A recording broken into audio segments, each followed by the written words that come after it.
Hello, and thank you for joining us. I'm Cliff May. I'm the founder and president of the Foundation for Defense of Democracies. As we continue to work remotely, we're pleased to bring you our events online.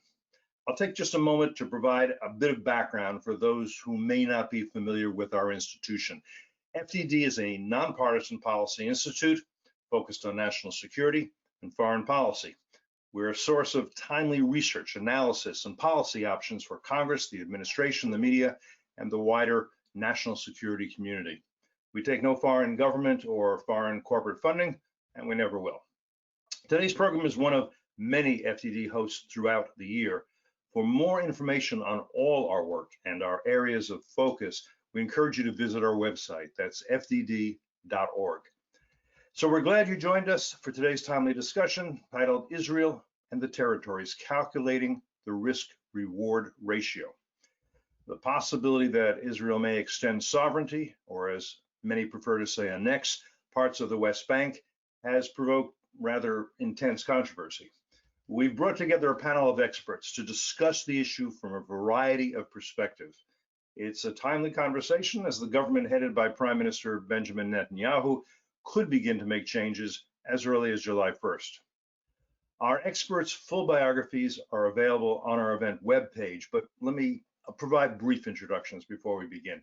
Ambassador Dan Shapiro is a distinguished visiting fellow at the Institute for National Security Studies in Tel Aviv. He was appointed by President Obama to be ambassador to Israel, the United States ambassador to Israel, a position he held from July 2011 until the end of the Obama administration. Dr. Einat Wilf served as a member of the Israeli parliament, the Knesset, from 2011 to 2013. She is the co-author of the recently published and really quite fine book, The War of Return, How Western Indulgence of the Palestinian Dream has Obstructed the Path to Peace. Again, it's well worth reading. For more information on her book, just visit the link available on our website. Jonathan Schanzer is Senior Vice President for Research here at FDD. His books, State of Failure, Yasser Arafat, Mahmoud Abbas, and the Unmaking of the Palestinian State, and Hamas versus Fatah, The Struggle for Palestine, have made unique contributions to the field of Middle East studies. Moderating today's conversation is David Horowitz, the founding editor of the Times of Israel, a fine newspaper in my estimation. I'm looking forward to this discussion. And again, thank you for joining us. David, with that, I'll turn over the virtual floor to you. Thank you, Cliff, and welcome to our panelists. Let's get this rolling right away. John, let me come to you first. Does Israel have the historical, legal right to annex? And what does the Trump plan say about it? Well, first of all, David and Dan and Einat, thank you so much for joining us today, and really a pleasure to be working with you. Look, I would say to set this up that Israel, I think, certainly has the right to act unilaterally at this point after having exhausted a number of different opportunities to try to make peace with the Palestinians. There have been offers over the last 2 decades that the Palestinians have steadily rejected. We could even go back further to the 1940s or even the 1920s, looking at initiatives that would have divided the territory into Arab and Israeli lands. These were rejected by the broader Arab world. They were rejected by the Palestinian leadership. But we don't really need to go that far back. I think we can just look at the fact that the Palestinians have steadily rejected plan after plan. They have not come up with a plan of their own. And the Israelis, who I think at some point were really eager to try to make peace, specifically in the 1990s, they're exhausted. And we can hear it, we can see it, and it should come as no surprise that they're considering this. Maybe one other point to make here is the chain of custody of the territory in question. This, of course, was Turkish and then British and then Jordanian. It never was Palestinian. This is a relatively new concept that the Palestinians would inherit this territory. Again, these are all the justifications that you're going to hear from Israelis. That all said, just because Israel can do something or it's justified in doing something doesn't mean that it should. Let me just stay with you, John, a second in terms of the administration and the plan. The plan itself allocates territory. It doesn't provide for unilateral Israeli annexation before this process is supposed to be completed. President Trump, introducing his plan, did talk about, made references to immediate recognition of annexation and so on. So how do we understand the administration's position then and now? Well, if you look at the vision, as it's known, the deal of the century, it does basically front load the ability for the Israelis to apply sovereignty, that's the term that they're using, not annexation, to apply sovereignty to roughly 30% of the West Bank after a joint commission concludes its findings, assesses the borders, assesses the territory in question. But what we're seeing right now is a division that exists within the administration, that there is a camp, people say it's effectively led by Ambassador David Friedman on the one side, that is pushing for annexation, and then you have the other side of this, which is the Jared Kushner camp, according to reports, that is a little bit less enthusiastic about annexation because of the potential to unsettle the foundation of relations between Israel and the broader Arab world, and it might potentially also scuttle the success of this vision that they have for a two-state solution. So it's an interesting dynamic inside the administration right now, and we'll be finding out within the next few weeks where the administration stands. Thank you. And now let's come to you, Israelis. How much do we care about it? How closely are we following it? I saw a survey a few days ago, like a tiny figure, maybe 4% of Israelis think this is, their first priority. What's your take? So Israelis, by and large, as the numbers you quoted are true, are not interested in this entire debate over annexation, applying sovereignty. Someone tweeted today that there are far more Israelis supportive of legalizing marijuana than they are of legalizing the territories, which is another issue currently in discussion. The reason is, and by the way, I belong to those 70% of Israelis who say that this is not a priority as far as they're concerned, is that the last decade generally has been good. In the sense that even though there were no breakthroughs for peace, it was peaceful in the sense that violence in the territories has been low, terrorism has been held at bay, and a lot of Israelis genuinely wonder why rock the boat. They don't think correctly that Palestinians are ready to say yes to any agreement short of Israel's immolation. So, and most of them, of course, don't live in the settlements, so they don't see any reason why this would make any difference. And of course, Israelis don't want to pay any price. I mean, many Israelis don't mind if Israel applies sovereignty. They just want to make sure that it is done in a way that there is no price in terms of violence or anything of the sort. So yes, generally Israelis don't care. The efforts to turn it into an issue and debate, you see they're really not catching on. I think also Israelis understand that at the end of the day, it makes very little difference to their lives, assuming there's no violence as a result of it. I mean, the Israeli Defense Forces are not retreating anytime soon. So whether the parts of the West Bank will now be considered official parts of Israel to be recognized only by the US, I think a lot of Israelis don't see how that makes such a grand difference. Okay, we'll come back to the security and potential fallout on the ground in a second. Dan, let me come to you. Is this a big deal in the United States? Is this something that the administration is very heavily focused on right now? Is it some kind of landmark issue that's going to really separate Republicans from Democrats? What's your sense of the American position on all of this? First, thanks to FDD for hosting us, and it's good to be with all my fellow panelists. Look, the first thing that should be said is that this issue of annexation of the West Bank is not high on the agenda of most Americans. We're living in a period of very intense politics with controversies connected to pretty much everything President Trump does. Of course, the coronavirus, the economic crisis, recent issues about police violence against African Americans. Those are the issues that most Americans are thinking about. But it is an issue, and it, of course, is an issue that the administration has spent time on. They obviously spent 3 years developing their plan.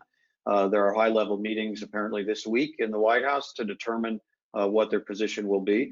One question is whether this is an issue the administration wants to invest more time on, or wants events on the ground to perhaps force them to spend more time on, given all of the other issues we just mentioned, as well as President Trump's re-election campaign. But I would say it's an issue that has gained significant interest in foreign policy circles in Washington and among the leaders of both parties. Obviously, the Trump administration has its own views on it. But at the moment, something on the order of 30 out of 47 Democratic senators, including major leaders of the Democratic Senate caucus like Chuck Schumer and Robert Menendez and Ben Cardin, strong friends of Israel, as well as many others, have taken the time to express their opposition to annexation. So have many. There's a letter circulating in the House of Representatives that will also come with very high numbers of signatures, people like Speaker Nancy Pelosi and Steny Hoyer and Ted Deutsch and Nita Lowey, also strong friends of Israel, are among those who have expressed their opposition to it. Many other foreign policy and national security leaders in the U.S. have done so, people like Michelle Flournoy and General John Allen and others. And I think it's because there is a strong view, at least among those who are expressing this, that this decision that Israel makes, which I think Einat correctly says is not gaining much traction among the Israeli people, actually could have a significant negative impact on U.S. strategic interests. The U.S. derives significant benefit from its close security partnership with Israel. There are moral and strategic reasons for it. And it's been fortunately strongly supported through multiple administrations of both parties. And it's in U.S. interest that Israel's security be ensured. And the two concerns are, one, that in fact Israel's security will be harmed in a significant way. It could be through the eventual, maybe not immediate, but eventual breakdown of security cooperation with Palestinian Authority security forces. That has been a stabilizing force. Any Israeli military official will tell you that. It could be through destabilization of Jordan, where the Jordanian leadership is expressing serious alarm about how this issue would affect them internally. And Jordan is a linchpin of security in the entire region, not just in its cooperation with Israel, also for the United States in terms of managing Syria, Iraq, ISIS, and many other things. So that's one way in which security could be affected. And the other, of course, is that it will introduce tensions into the bipartisan consensus around Israel in the United States. That's always been the foundation for this security partnership. And it has sustained many changes through many decades of party control. But among that, part of that consensus is that the United States is helping Israel work toward achieving a conflict-ending two-state agreement with the Palestinians. If that is seen by many Americans as being taken off the table, even if the Palestinians bear significant responsibility for many past failures of negotiations, if an Israeli unilateral decision is to take that option permanently off the table, even if there were different Palestinian leaders later, I think it would have a significant impact, not immediately, but over time, on our ability to sustain that bipartisan consensus, and that could actually harm the U.S.-Israel security partnership. Thank you, Dennis. I want to come back to Einat just for a second to help us understand, therefore, because we've already heard lots of objections and we've heard some justifications, but why does Netanyahu think that this is helpful for Israel, that this is an important thing to do and to do now? It's not clear whether Netanyahu thinks it's important to do it, whether he actually intends to do it, and whether he thinks it's important to do it now. We know why David Friedman thinks it's important to do it. He gave a talk at AIPAC about a couple years ago, in which he said that he believes there is a historic opportunity in which he believes he plays an important role for Israel to change the parameters of how the world thinks about peace and about the future. So it's not clear that Netanyahu, known as being a conservative and very status quo minded person, is eager to do that. He was definitely eager to win political points during the campaign, but now that the campaign is over and there's a government, it's not clear why he thinks this might be important right now. And the thing is also that Netanyahu, more than anyone, understands that it actually does not create any kind of permanence. This is why, personally, I can accept a lot of reasons against this decision, but the one reason I don't think is true or real is that it would take the two-state solution off the table. First of all, people like the Ron Dermer, the Israeli ambassador, made it clear that this would be in the context of a two-state solution, not the one of the 90s. It would be a smaller, more limited Palestinian state, but still a Palestinian state. But even beyond that, Israel annexed the Golan Heights in the 80s and proceeded to negotiate over handing it over to Syria in the 90s. Israel annexed East Jerusalem and proceeded to negotiate over it in the 90s and into the 2000s. So, and Israel even offered land swaps, which means that Israel has offered to take its own sovereign territory and make it part of Palestinian sovereignty. So even if Israel were to apply sovereignty to certain parts of the West Bank, it would not take a two-state solution off the table. And in the future, if there is a Palestinian leader who is finally willing to tell the people of Israel, and especially the Jewish people, that he accepts their equal and legitimate claim to political sovereignty in their homeland, then 100% of the West Bank could be on the table again. So it's not, and this is again one of the reasons why so many Israelis don't care. Even if it is announced, it does not take anything off the table, not really.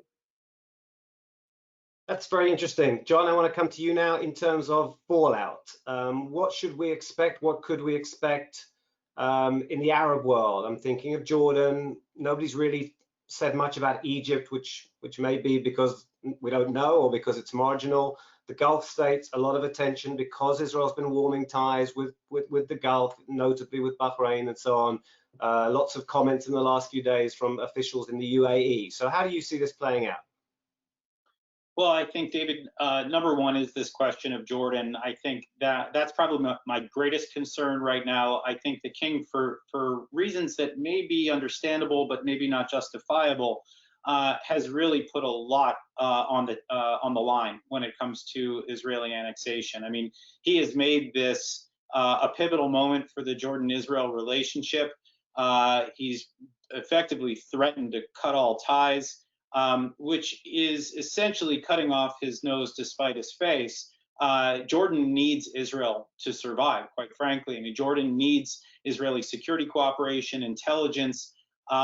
This has been a very beneficial relationship for Jordan. Of course, the king has to contend with the fact that he's got roughly 80% of his own population that are Palestinian that would oppose this move and potentially come out into the streets. So I think he's looking to advocate on their behalf. But I think that he has, I think he stuck his neck out too far in this case. I think he can register his discontent without threatening to blow up the entire relationship, but he's already done it. And so I am concerned about what this might mean moving forward if Israel does annex. And you have the Arab states, which, I mean, we all know what's been going on. The Emiratis, the Saudis, the Bahrainis, they've all been holding hands with Israel under the table.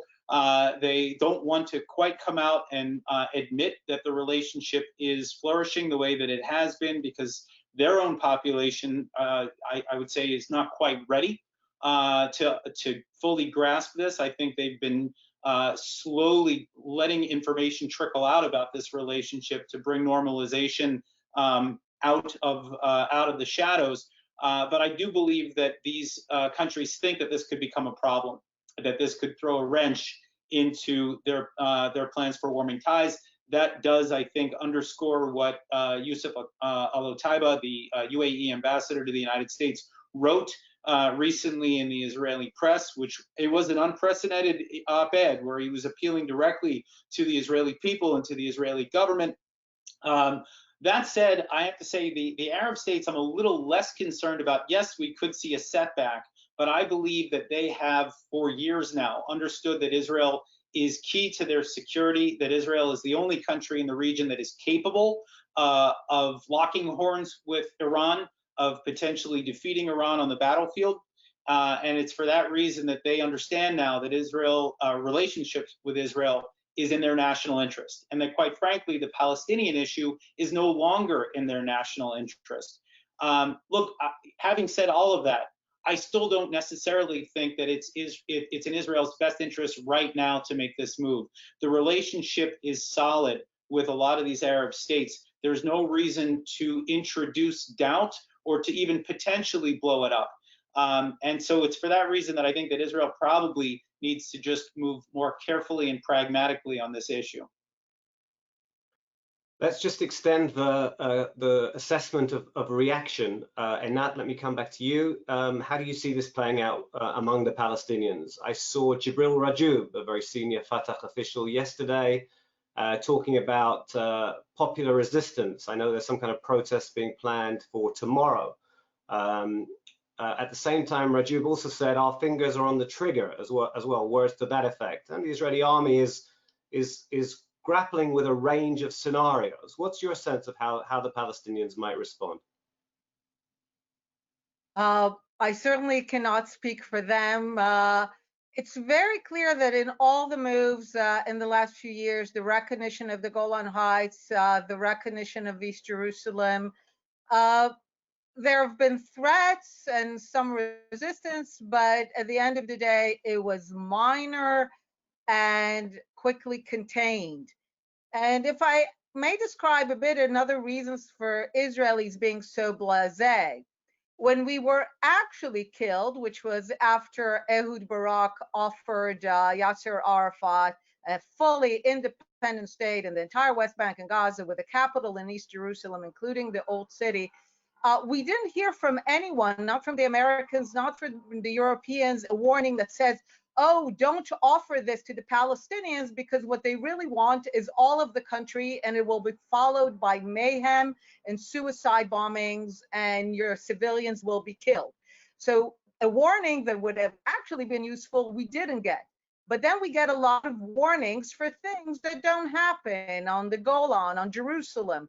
So and Israelis are looking at this and saying, it appears that when we try to move forward to peace, what we get is extreme violence. And when we actually move forward to entrench ourselves in the Golan Heights, in Jerusalem, to get recognition, to annex territory, which in any case is not going to be part of a Palestinian state, at least according to the American vision, then we're warned of violence that at least so far did not materialize. So another reason for Israelis to listen to all these warnings and be quite blasé about it. Dan, I want to ask you about how you think Europe will respond, but also if there's anything you want to add to the previous two answers on the region and especially the Palestinians. Sure. I probably have less to say on Europe. They've spoken for themselves. I think there won't be a consensus in the EU. It's clear that at least 2 or 3 Central and Eastern European countries will probably block any kind of EU sanctions. On the other hand, they've spoken about possibly blocking Israel from participating in an important research program, the Horizon 2020 program, which will be decided next year. That's not something that requires consensus. And then, of course, there are the relationships with individual European countries, France, Germany, the UK, and others, who are all stating their opposition to unilateral annexation, and at least in the case of France, have started to talk about actions they might consider in response, such as recognizing a Palestinian state. So I think it's very likely tensions between Israel and Europe would increase. It doesn't mean everything disappears, but I do think it complicates some very important relationships, including economic and scientific technology relationships. Let me just address some of the other points that have been made, however. The question of whether or not a unilateral annexation of 30% of the West Bank would take a two-state solution off the table is not necessarily, as Einat says, a given in the sense that annexed territory can be relinquished. That is true. Now, of course, one has to be honest about this and say that the full intention of the annexers, of those who are advocating for this move, is to block the creation of a Palestinian state under any circumstances. It is true, Ambassador Dermer wrote in the Washington Post that this plan and the Trump vision are in the context of a two-state solution. He's the only Israeli official who uses that language, and he did it in English in the Washington Post. In Hebrew, two Israelis, the prime minister, the other ministers in the government, are all saying, no, there's no Palestinian state involved here. There's a unilateral annexation of 30%, and then we'll see what happens. Maybe the Palestinians won't even come to negotiate under the terms of the Trump plan. Probably they won't. And then in 4 years, Israel may annex some more land. So it's very much the intention of those pursuing this to block a two-state solution. They're quite open about it when they speak to Israelis, less open about it perhaps in speaking to other audiences. But it also has a de facto quality, the removal of the two-state solution as an option. This maybe goes to the Palestinian reaction. I'm not among those who are predicting immediate intifada or violence, and certainly there's no justification for that kind of violence. I don't think we should be cavalier about the impact on stability in Jordan or perhaps even in the West Bank. But of course, I'm not able to predict that, and I certainly am not able to endorse that kind of reaction. However, I think a very likely scenario in the case of this kind of annexation is that the remaining territory that remains under Palestinian control for some time, at least autonomy control, will be very hard to sustain as a separate autonomy for much longer. Abu Mazen is 85, the president of the Palestinian Authority. There will soon be a leadership transition. The Palestinian Authority has based its legitimacy, such as it is with its own people, on the notion that they are in the process of building an independent state. They're setting up the institutions of statehood. And once it becomes clear that that option really is not available, I think it will be very hard for, and of course, as I said, Israeli leaders saying they're not going to allow it to happen, I think it'll be very hard for them to sustain that kind of authority. And of course, one of the most important features of that authority is the security cooperation between Palestinian security forces and Israeli security forces. Any Israeli security official will tell you how valuable that has been. It's not perfect, but it's very effective and very helpful in preventing terrorist attacks and stopping security threats to both Israelis and Palestinians. And if those Palestinian security officials cannot, with legitimacy, explain to their people that they're doing this in the interest of advancing toward independence in an independent Palestinian state, that's likely also to become unsustainable. What happens in that scenario is that Israel will inexorably get drawn into the full control of the West Bank, including the main Palestinian cities of the West Bank, the 2.5 to 3 million Palestinians who live there. And that is when you really get the big questions about, can Israel sustain its Jewish and democratic identity while fully controlling, for security reasons, for taking care of the needs of the civilian population, all of that territory and all of the people in it. That will produce an even stronger reaction from Europe, perhaps from the Arab world, and perhaps from parts of the United States as well. Okay, so that was a pretty nightmarish scenario towards the end of those remarks. And I want to put it to Einat, and I want to add a concern that I think, well, I certainly feel it, and I think some others do, that the risk of this move playing into the hands of those who are hostile to Israel in ways that will delight them, that the BDS movement will have greater resonance for its efforts to depict Israel as some kind of an apartheid-style ruler, imposing, a single authority, imposing two sets of laws and so on, may be compounded by the fact that Netanyahu said that the Palestinians in areas that Israel would extend sovereignty to would not be offered Israeli citizenship, which is very different, of course, from the Golan and East Jerusalem. So, are we being too scaredy? We need to do what we think best serves our interests, and or are those some factors that we need to take into account?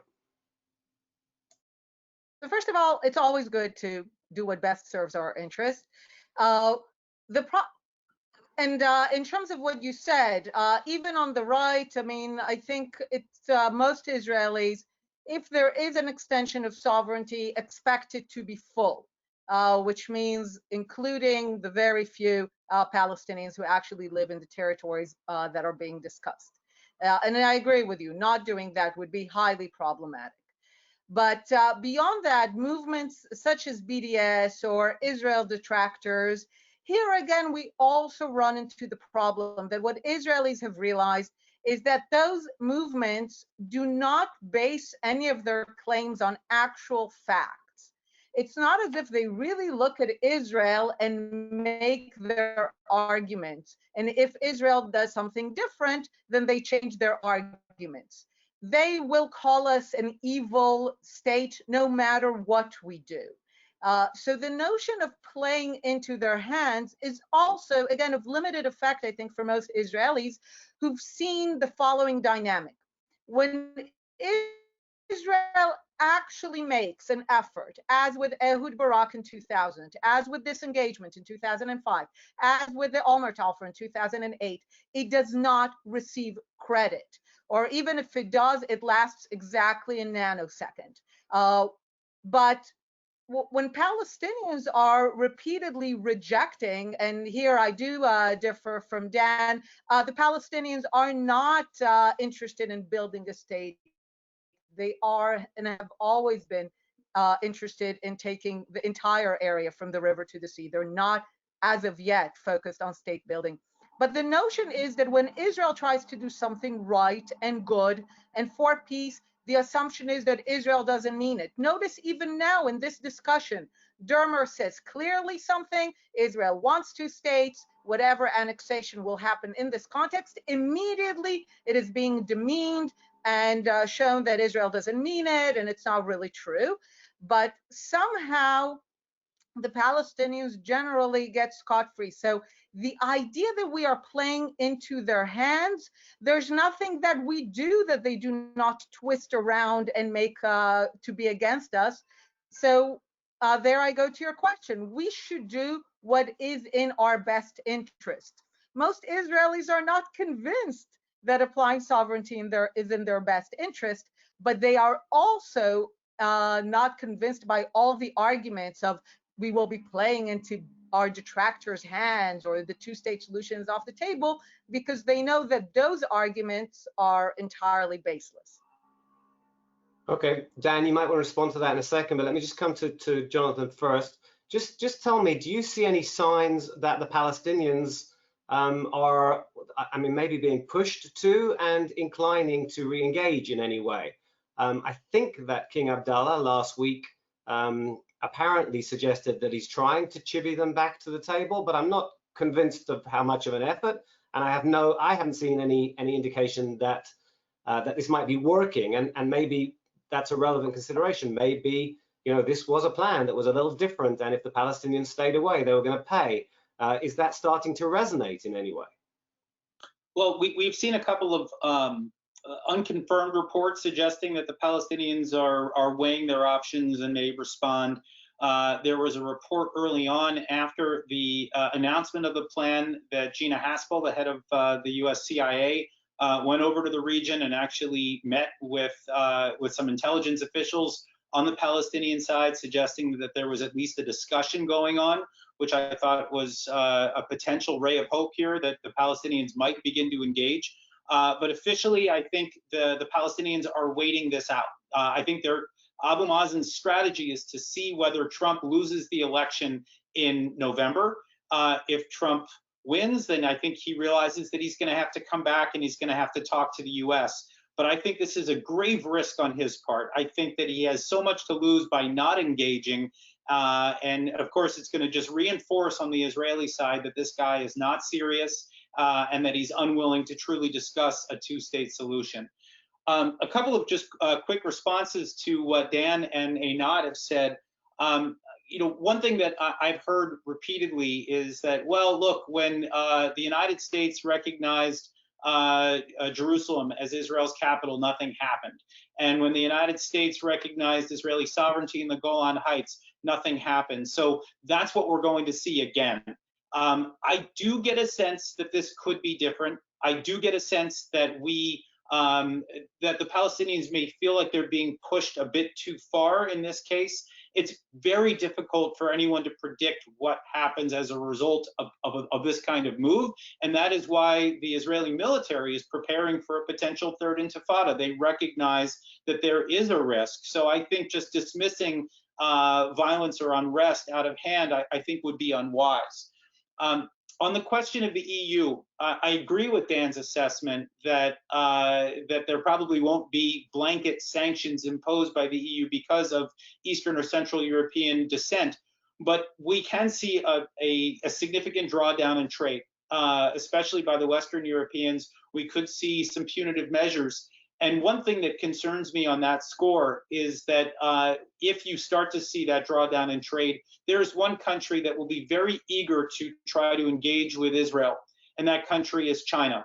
And this is a relationship that the United States has been very concerned about. And this could be one of the unintended consequences of annexation, is that it might push Israel into the arms of China. And that would be something that I would not welcome. I think many Americans would not welcome. And so I think that, Bibi would be smart to start to think a few steps ahead. This is a chess match. If he decides to make one move, other moves will follow. And then one last note on the BDS movement. You mentioned that briefly, David. Look, I would say this, that right now BDS is at a low point. It's at a low water mark. You have kids are not in college right now. You don't have the campus activism with all of the economic uncertainty out there. You do not have a sense that people want to start boycotting Israeli companies for the sake of it, when Israeli biotech may contribute to a COVID-19 solution. Or that other technologies that Israel has been known to produce over time could be useful in other ways. And by the way, just taking any economic risks right now is something that people are phobic about. So the idea that we might energize this movement seems to me an unforced error, and that we should try to do our best to try to keep it at bay. I think it's not in the American interest, it's not in the Israeli interest to re-energize this movement, and that unilateral action could certainly have that effect. Thank you, John. Dan, let me come to you, and all of you are welcome to weigh on this afterwards. Let me just start with you, Dan. First of all, is there any significance? Just give us some basic building blocks here. Is there significance to the terminology, whether it's annexation or extending sovereignty or extending Israeli law? Is there significance to the potential various scenarios? In other words, the notion that Netanyahu has been showing maps in the last few days, conflicting reports, a symbolic annexation according to some, other reports suggesting all his various scenarios are something like 12 to 30% of the West Bank, in which case it's a question of whether to just annex the major settlement blocks, or maybe all the settlements, or maybe the full 30% being the settlements and the Jordan Valley as well. And finally, and I'll remind you if I've asked too many questions at once, the question of reversibility. Is this something that if the US recognizes now or soon, a subsequent democratic presidency would reverse? So it very much goes to the question of how this is all received in the United States. I don't draw much of a distinction between the unilateral annexation description and the applying of Israeli law description. I think there are really two names for the same thing. There is the argument about the historical chain of custody of the territory and whether or not that forms annexation. In practical terms, I'm not a lawyer, so I won't debate the legal question. In practical terms, it amounts to the same thing, that Israel, which for many years has tried to move us away from the notion of occupied territories and talk about disputed territories, but making a unilateral decision on the outcome of disputed territories. And if there was one principle that every American administration has adhered to, and I think had drilled into my own head by Prime Minister Netanyahu, of all people, in many meetings I had with him throughout my service in government, was that unilateral measures should not be the way this conflict is settled. It should be done only through direct negotiations between parties, and I very much adhere to that. And so many Americans, including many strong supporters of Israel, people who have really put their lives and reputations and careers and in the service of strengthening the U.S.-Israel relationship and the U.S.-Israel partnership, have also done so on the basis that they would support negotiations. They would hold the Palestinians accountable, for all the reasons they should be held accountable, when they won't tell the hard truths to their people about Israel's legitimacy or the illegitimacy of violence, when they have walked away from the table or stayed away from the table in the past. But that also the goal remains a negotiation, a resolution achieved through negotiations and not imposed unilaterally by one side or the other. Suddenly, we have this very big change, and it is a completely unilateral move, whatever name you apply to it. That is, I think, without question, going to shake the confidence of many people that Israel is still playing by the rules that we thought we had sort of all agreed to. That also included the pursuit of a two-state solution. That was something Prime Minister Netanyahu did endorse in his Bar Ilan speech in 2009, and that was the basis for all the negotiations during the years that followed. Again, Ambassador Dermer's recent op-ed on two states is the first time any Israeli official has said that since 2015, and it's openly contradicted on a daily basis by ministers in the Israeli government. So it does raise a serious question, and if so, Israelis are, as Einat says, are not so concerned about this question because they don't know that their interests are that much affected by it either way. I would think they should bear in mind how it will affect what I think is a very important Israeli strategic interest, which is a bipartisan consensus in the United States, so that you don't get big changes, and that you don't undercut your friends in the Democratic Party who are actively trying to sustain the relationship on the traditional basis. That also, I think, is relevant to the timing of this. The fact that it is seen by some as a golden opportunity because President Trump is still in the White House, and it should be slipped under the door just moments before, weeks before a U.S. election, when all of Israel's best friends in the Democratic Party, from Joe Biden to Steny Hoyer to Nancy Pelosi to Chuck Schumer, are saying, we actually think this is harmful for American interests. I think that would be a very questionable strategic decision in terms of anybody who really values the bipartisan consensus in the relationship. What would happen after the election if there's a Democratic administration? Can't speculate, but obviously nothing should be considered to be irreversible if President Trump has done it, and all those questions would be on the table. Last thing to your question about what is the proposal. Here in Israel, every day one reads in the Israeli press multiple contradictory stories about what the plan is. Some say it's the full 30%. Some say it'll even be augmented above the 30% because of objections from some of the settlers that it's not sufficient. Some say it'll be just the Jordan Valley. Some say it'll be just the settlement blocks near the 67 line. Some say it'll be just the outlying settlements or some combination thereof. These all can't be true. What is clearly true is that no one has seen a map. It is clearly true that the IDF, which would fall to them to delineate and protect the new serpentine borders that would result from this, has not been seriously consulted. They don't know what scenario they're preparing for. And so I really ask the question, is this the way to make a decision that actually could have some strategic, societal, and national security consequences for Israel's Jewish and democratic identity, for its relationship with its closest ally, and of course for its relationships with its neighbors? It's a very strange way to make such a strategic decision, if you ask me. Okay, well, let me broaden that question out and come to you and ask you if this is the right time, the perfect time, or really not a good time at all. You've got a world that's struggling with COVID-19, economic crises as a consequence, and for better or for worse, genuinely, weeks or months before America goes into full swing presidential campaign. Is this the right time for a unilateral extension of Israeli sovereignty into parts of the West Bank? So I want to talk about the timing in the kind of the broader vision of what's been happening for quite some time now. Ever since 1979, Israel is on a long-term, but I would say a very messy trajectory to finally settle its borders. The whole discussion we have now is really about merely the last frontier. I don't think it's the great reckoning that people make it between, salvation from Geulah, from the settler side, or the end of Zionism from the detractor, the left-wing side. It took us a while. Some borders we got in agreements, as with Egypt and Jordan. Some we got through unilateral retreats, as in Gaza and Lebanon.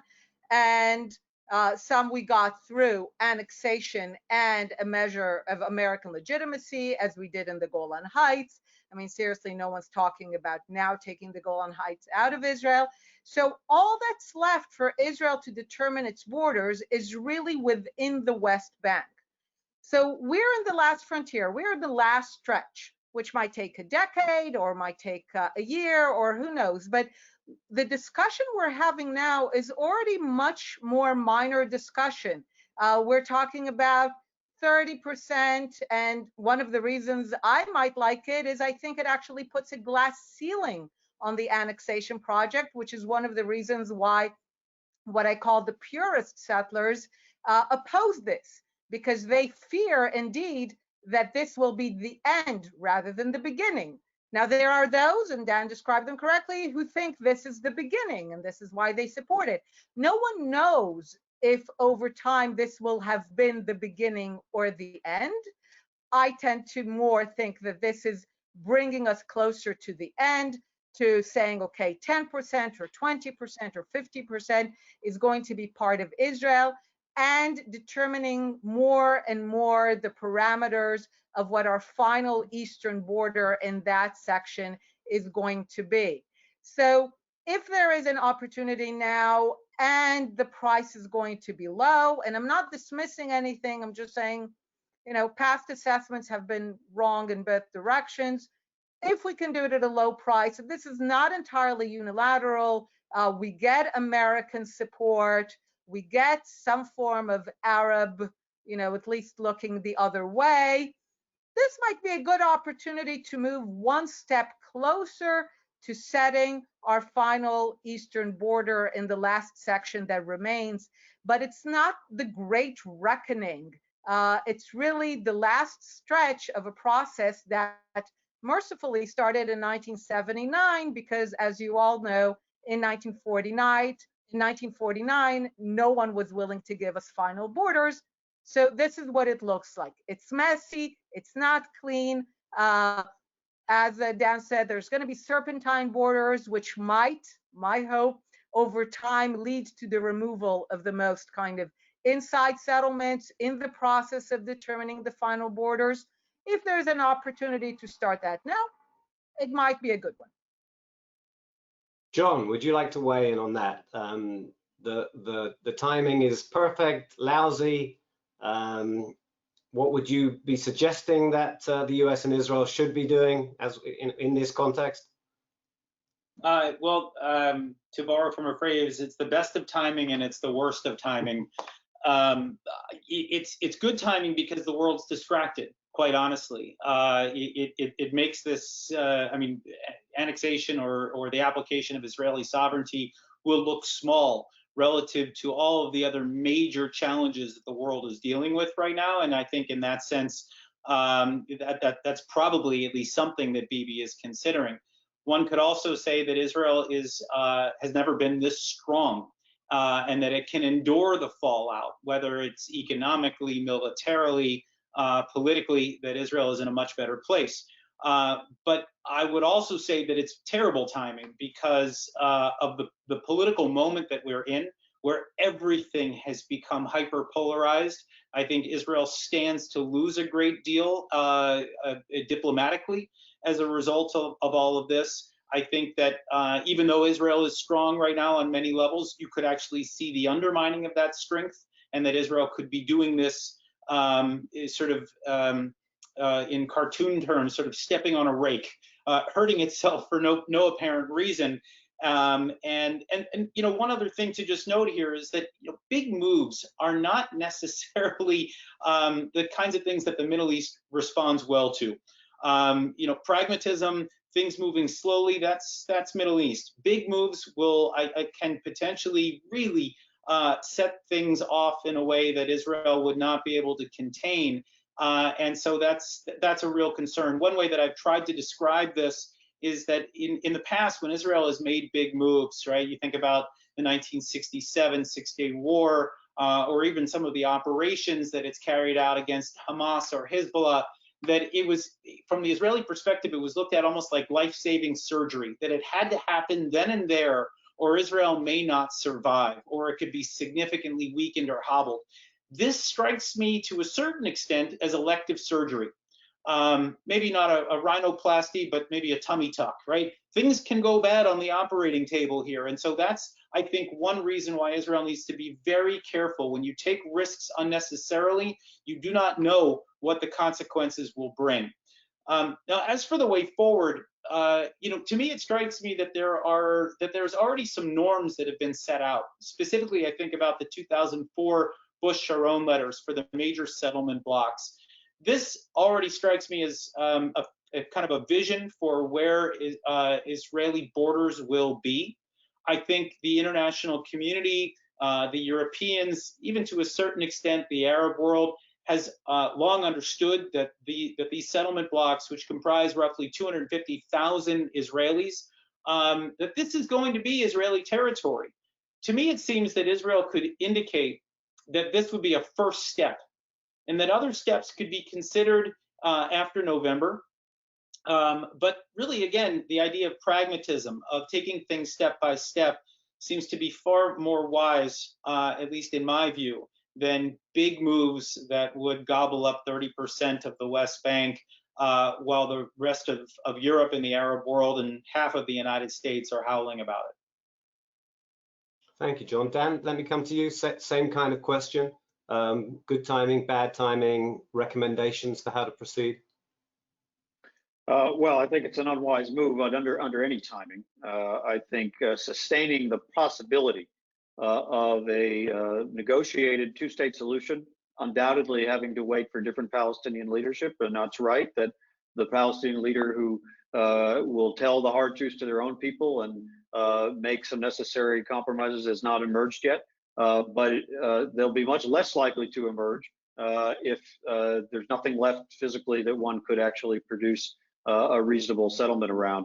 And at least it holds the door open. And I think that is a strategic asset for Israel in the bipartisan relationship in the United States, in Europe, in the Arab world. Just knowing that it's keeps it alive is a strategic asset. And once that opportunity is gone, again, and its final step, maybe it's only the last straw on the camel's back, but the final step, because of a unilateral Israeli decision, I think many Israelis may miss it and realize that they had given away an important strategic asset. So that's a question about, that's the question about the timing. To the question about whether there is a lesser and therefore not as problematic form of unilateral annexation. Again, I said there are so many different versions one hears about on a daily basis. I really discourage searching for the Goldilocks, not too hot, not too cold version of unilateral annexation. The problem with it is unilateral, that it will really violate that longstanding principle that the conflict should be settled through negotiations. Once that lid is ripped off, undoubtedly the Palestinians will have unilateral measures of their own that they will respond with. The United States has appropriately opposed those as well, whether they're appeals to international tribunals or declarations of independence or the like. But many other countries will be quite open to supporting those types of moves, as saying, well, look, if Israel has acted unilaterally, now the Palestinians will. That's a very likely scenario. And as I said before, the third reason is because even for those who advocate, well, let's just start with the settlement blocks, something that is more or less consensus. It's not consensus because nothing's been agreed to, but every previous American proposal from the Clinton era, from the Bush era, from the Obama era, in different terms and in different language, acknowledge that Israel would sustain control of major settlement blocks near the 67 lines where the great bulk of the settler population lives, and that could be accommodated in land swaps that would leave in place enough territory for a viable contiguous Palestinian state. But the problem with doing it this way is it's doing it unilaterally, but also that the advocates for doing even that smaller bit are all saying very openly that this is just the first step and that they'll come back for more later. We can lower the flames, we can reduce the reaction, maybe we can get away with this with lower repercussions, but then we'll take the next step and do more later. There's kind of an inexorable quality for that kind of advancement. And there will be security arguments posed within Israeli society about the need to annex additional territory to protect the parts that were already annexed. There will be equity arguments posed by why Israeli settlers in some communities are treated differently from settlers in other communities. Once we get on that slippery slope, it's going to be very, very hard to reverse. So I really would caution against searching for better timing. I would caution against searching for a smaller, more acceptable version of unilateral annexation. The problem is unilateral. Okay, I want to come to really for one last round of questions to each of you. And I'll frame it like this, which is, how do you think this is going to play out? And I have to say, if somebody asked me that question, I'd try to duck it because, you know, predicting is a dangerous business. But you know, answer that question any way you like, including with any sort of closing thoughts. But maybe consider, you know, what are the sides up to? We haven't really discussed, what is Netanyahu really up to here? Is there some kind of cynical approach one should have to what's playing out here? Is this an election gambit? Is it a deflect attention from his trial gambit? Because this wasn't a position that he embraced until relatively recently. So how do you think it's going to play out? What do you think the sides are up to? And any closing thoughts? Einat, let me come to you first. If I had to make a bet, I would go with this will end with a whimper. Either way. So either it ends with a whimper by not happening, or it ends with a whimper by entering some extended process in which Israel declares that it's going to do it, but just drags out the process, the debates, the negotiations, the how to do it, or it does do it on some small measure and there's no grand response. So generally, I would go for the whimper, simply because I'm looking at a lot of the Netanyahu debates in recent years, you know, the nation state bill, things of the sort, they all ended with a whimper. Because they served, as you mentioned, they served some political benefits for Netanyahu. Netanyahu has the skill of going to places that strike the Israeli consensus without really kind of causing some global rockets. So generally, my bet is that whatever it's going to be, it's going to end with a whimper. Dan, let me come to you next. Of course, you know, predictions about Israeli politics are worth what you pay for them. So I will, you know, plead humility and ignorance about what is actually going to happen. I'll just make a couple observations. I just, again, sat in many meetings with Prime Minister Netanyahu for many years, in which he went on at some length about his determination to prevent Israel from becoming a binational state.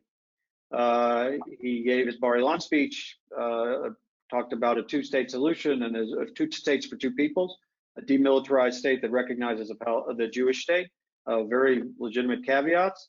Negotiations were conducted around that principle.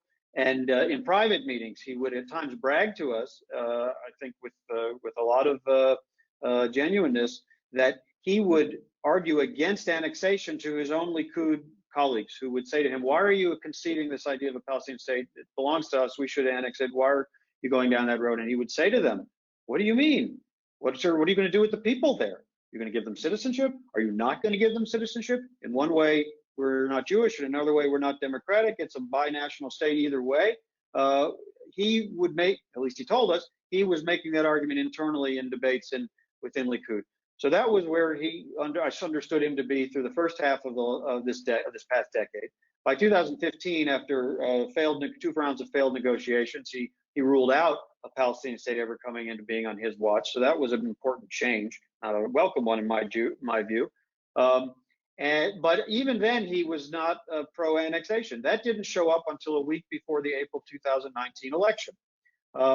Now, it's a little hard to separate elections from positions that are taken immediately before elections. And then, of course, he was stuck in a series of three repeat and relatively inconclusive elections, but each time raising the stakes of his investment in this particular policy to, I suppose, gain the support he needed. Whether that was related to his legal matters or not, I leave to others to speculate. But it leaves us in a situation where he's put a lot of chips on the table in support of that. He seems to be putting more and more at stake in having some version of it. Maybe it's only going to be rhetorical, but something he can point to. It's, again, quite at odds with his previous positions, also quite at odds with much of his conduct as prime minister, which he's been fairly risk averse. He's not somebody who has pursued great military adventures. He's somebody who has often been a voice of caution in his cabinet debates and even with his military against major moves, recognizing, as John says, sometimes those don't turn out so well. And so I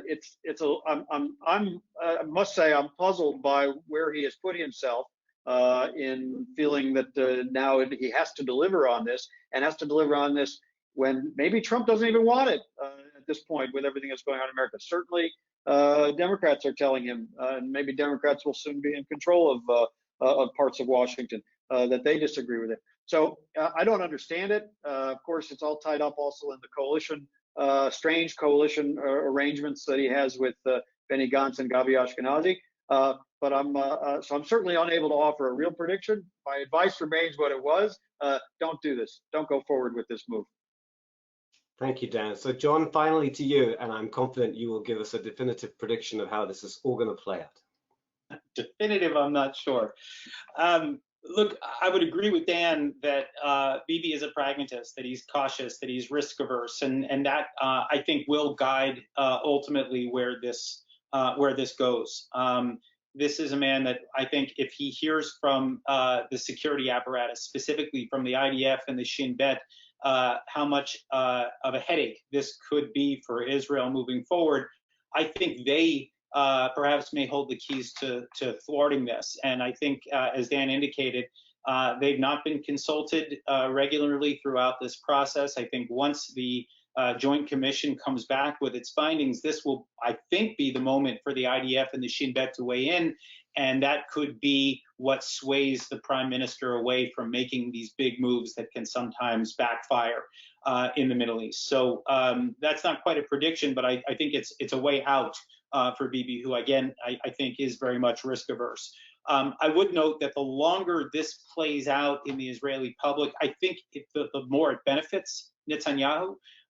It apparently is eroding the support for, or at least contributes to the eroding of support of blue and white, and to Bibi's foes on the right to a certain extent, that he seems to be the guy that's willing to push Israel's interests further, and at least according to some of the polls that I've seen, his political adversaries are suffering, at least to some extent. One thing that I will just note about all of this, I think Bibi has won to a certain extent already.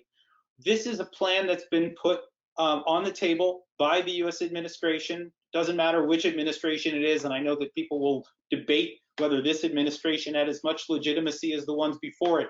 Forget all of that. Israel now has a plan that they can point to, which will be a counter to all of the other plans that front-loaded benefits for the Palestinians just for showing up at the negotiating table.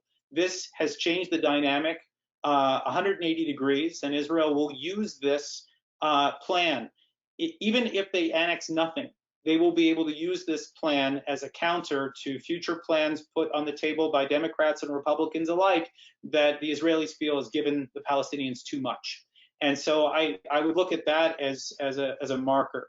But I think want to end on this note, and that is that, you know, everyone is certainly talking about what the ramifications for Israel, what they might be if Israel annexes, if it acts unilaterally.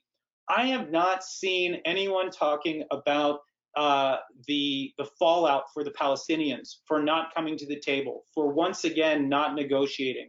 It is their intransigence that has brought us to this point, in my view. All of the wars, all of the conflict would not happen if it were not for Palestinian intransigence and their desire, quite frankly, to wipe Israel off the map. This, of course, is something that Einat knows well with her new excellent book, which I recently read.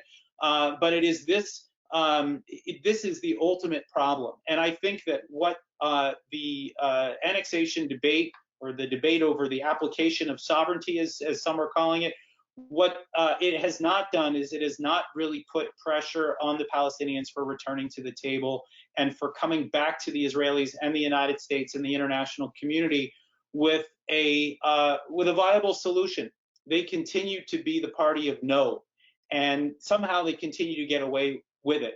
And my hope is that regardless of whether there's a second Trump administration or a first Biden administration, that dynamic begins to change, and that the Trump so-called deal of the century can begin to push the Palestinians to start to make some concessions which are long overdue. Okay, thank you, John. I think we could probably go for another hour on this. I think there's a really interesting dynamic between the three of you, a lot of fresh thinking, but we'll end it there. I want to thank all of our panelists, Dan Shapiro, John DeChanza, and Wilf. I want to commend the FDD website to you at fdd.org. Thank you for being with us. Take care, everybody. Okay.